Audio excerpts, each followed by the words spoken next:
that Sunday, it's the greatest commandment, according to Jesus, was to what? What's the greatest commandment? To love the Lord. Right.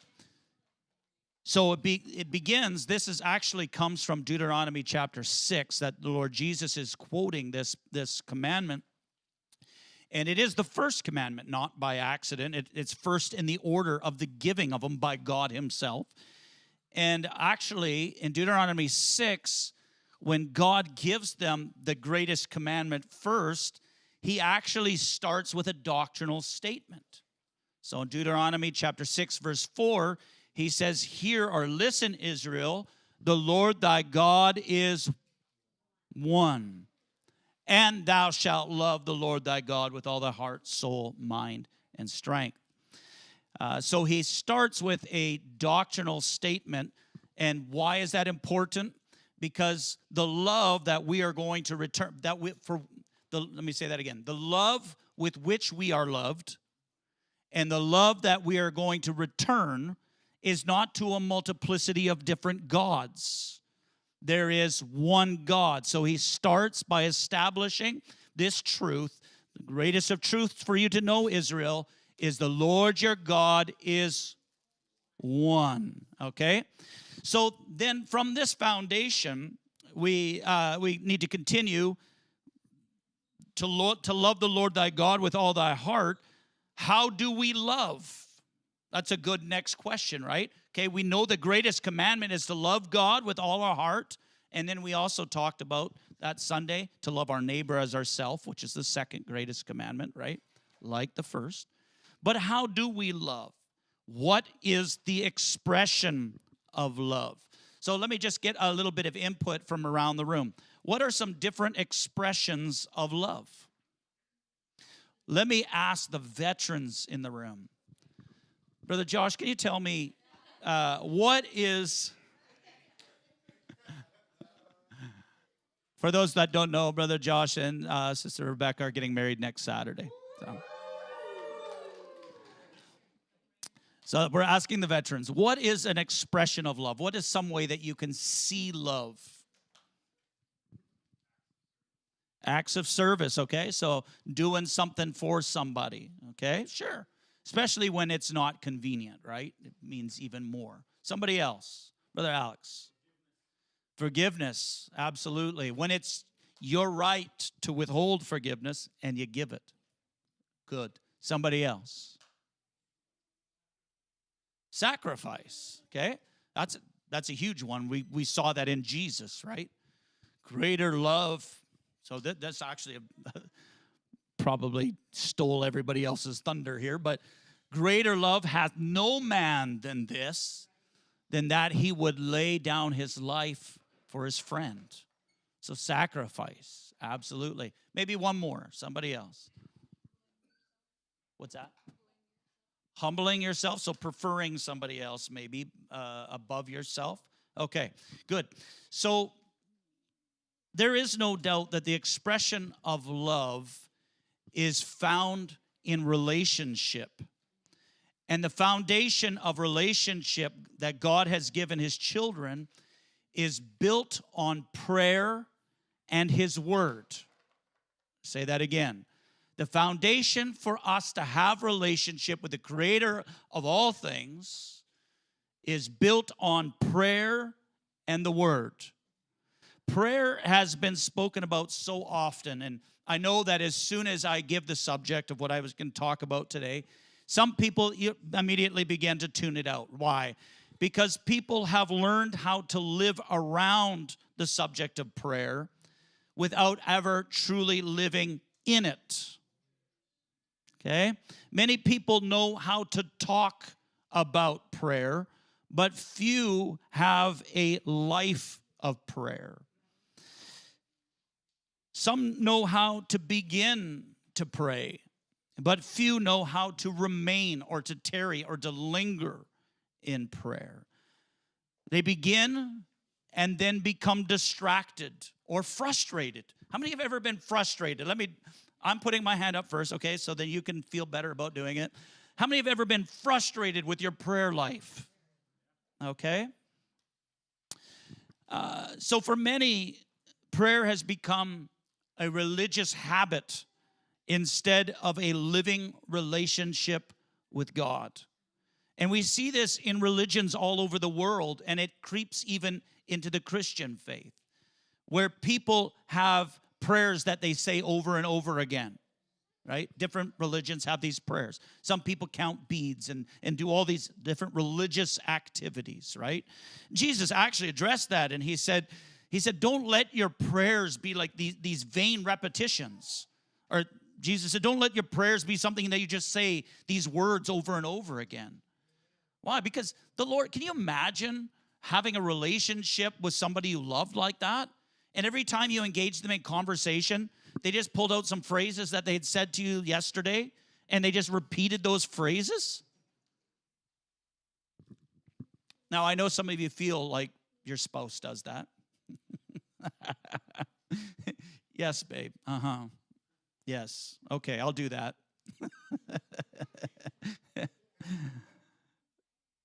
But for many people, prayer becomes a religious habit instead of a living relationship with God. Yet prayer was never meant, God never designed it to be dry or distant or even formal. Definitely not mechanical. Prayer is one of the greatest privileges that was ever given to any part of creation. I love that verse, the way that the psalmist put it when he said, "What is man that you are mindful of him? Or the son of man that thou visitest him? Who am I that you would want to have a relationship with me?" On a regular, first thing I do in the morning, open the curtains in our bedroom, and I can just see, you've got trees right behind us, and I could just see the sky, and I look at the trees. It looks a lot better now with leaves on them. We can just see the leaves and the bushes and stuff behind, and the beauty up to the skies, and it looks really great when the blue's there. But oftentimes, the very first words that will come out of my mouth are, "You're amazing. What you've created. You surrounded," I was saying this morning, "you surround me with so much beauty." And that's far from mechanical. It's that privilege that I have to be able to talk to him, to open my mouth and know that he hears me. The God who formed the heavens and calls the stars by name has made himself accessible to ordinary people like me and you. Prayer exists because God desires relationship with his people. A lot of humanity is not interested in getting to know their Creator, but God desires to have that relationship anyways. Many believers still, with that knowledge, struggle with prayer. Some struggle because they feel inadequate. I want to digress right there, but I'm going to move on. They feel inadequate, so they struggle with prayer. I can't talk to him. I've failed. I'm in the middle of a failure. Some struggle because they are distracted. There's so much busyness just keeping up with life. Some have grown discouraged in waiting on God. Others have allowed prayer to become routine instead of relational. But today I want us to understand this truth clearly. That is, prayer is not merely something believers do in emergencies. Prayer is meant to be or to become a way of life. Prayer is one of the two greatest ways to live a life of purpose, peace, and engagement in your best life. One of the two greatest ways. I'm not going to tell you what the other one is. You're going to have to figure that out for today.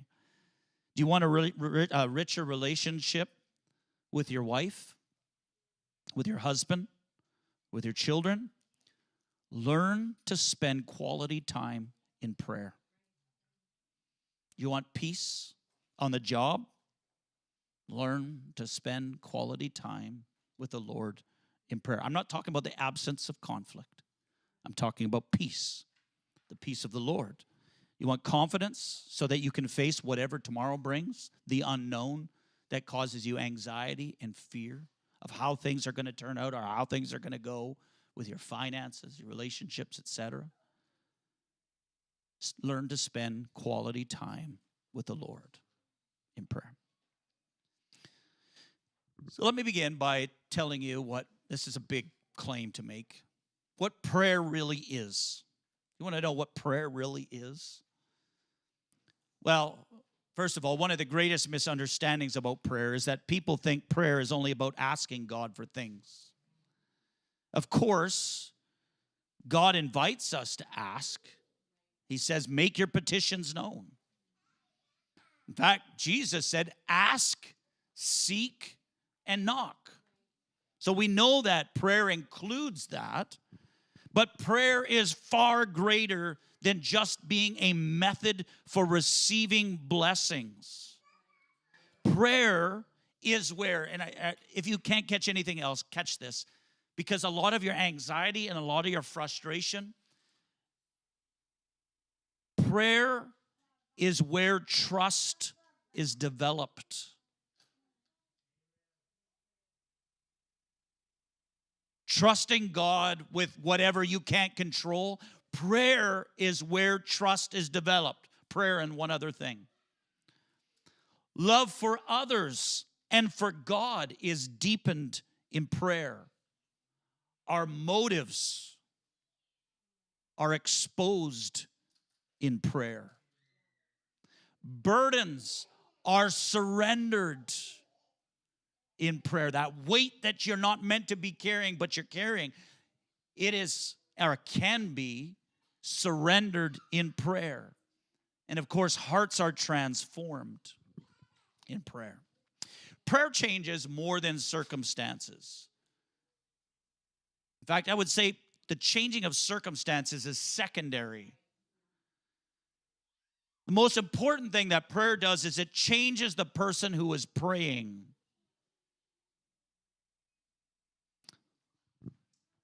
That is the holy power of prayer. And when we understand prayer in its proper order, the rest of the things that we're striving to attain through prayer follow naturally. This is why Jesus in Matthew chapter 6, verse 33 says, but seek first the kingdom of God and his righteousness, and all these things will be added to you. When we get it out of order, that's when the frustration settles in. And if you're anything like me, that's when we start working harder and getting more frustrated. Jesus is reminding us, seek first after God, not material blessings. Seek after God. Seek him. What kind of relationship, what kind of marriage would it be, or what kind of child-parent relationship would it be where every interaction was the child asking for something, the spouse asking for something? And some of you parents are probably laughing because that is the child-parent relationship in summary. Dad, I need. Can you get me?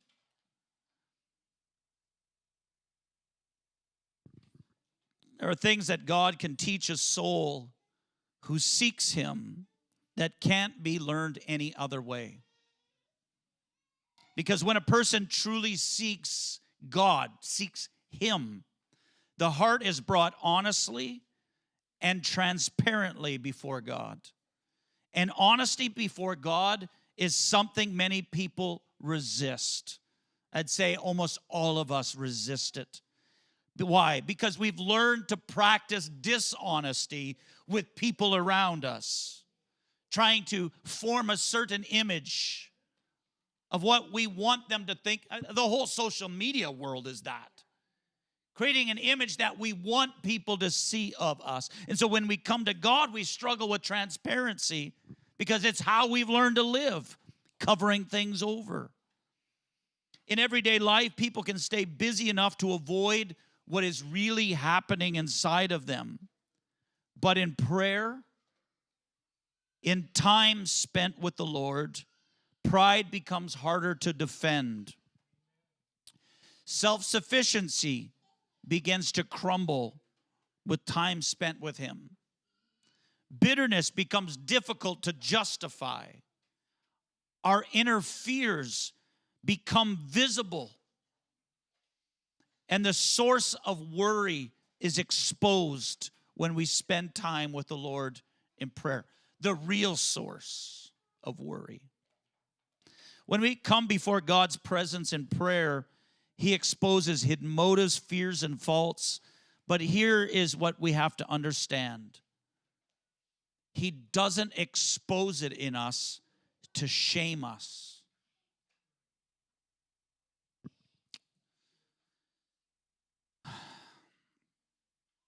He exposes those things in us to heal us, to grow us.